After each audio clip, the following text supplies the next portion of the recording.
Dominic, our from Milikay. Oh, yeah. At ayun na siya, folks. Ah! Alright, Dominic, boy.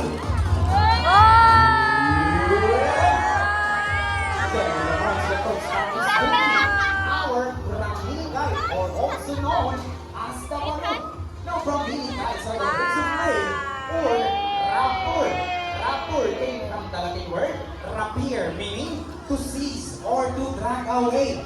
As you notice po, Kuya Sari, nakikita is wear a protective glove because all raptors have sharp and powerful talents. No raptors guys practice food parasitism.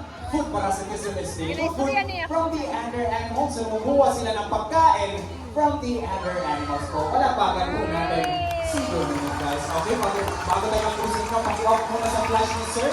And naka-brown Sir. Alright, ayan. Pag-off natin yung flash ni Sir. Alright, okay na. Okay now guys, let's proceed na to our second raptor.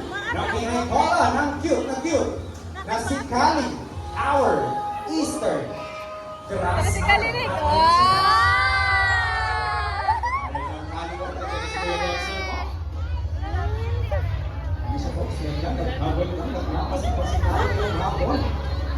Ayan na.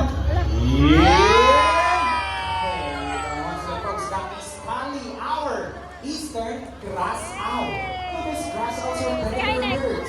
Did you know that they can able to turn their heads 270 degrees? Grass owls are nocturnal animals. Their very large eyes allow them to collect as much light as possible during nighttime when they hunt. Fun fact about this animal, they are the quietest birds when in flight.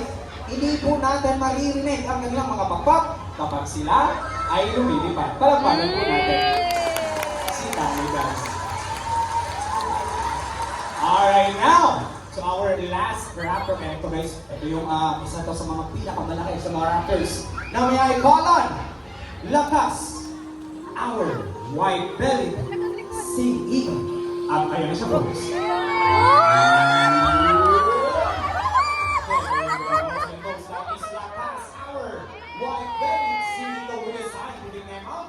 Alietus leucogaster. Leuco meaning white and gaster meaning belly. That's why we call them the white-bellied sea eagle. The white-bellied sea eagle are commonly found here in several areas of Australia, India, and Philippines. White-bellied sea eagle are the second largest eagle here in the Philippines. Their wingspan can reach up to 2.2 meters or 7.2 feet.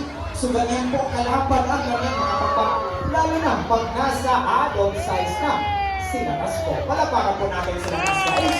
Alright now folks, in the Philippines, we have 51 species of raptors.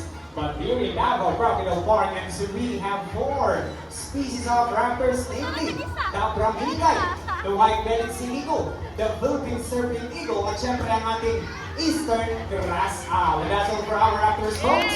Palapakan po natin sila. Siyempre, palapakan natin ang mga winners na sinabi sa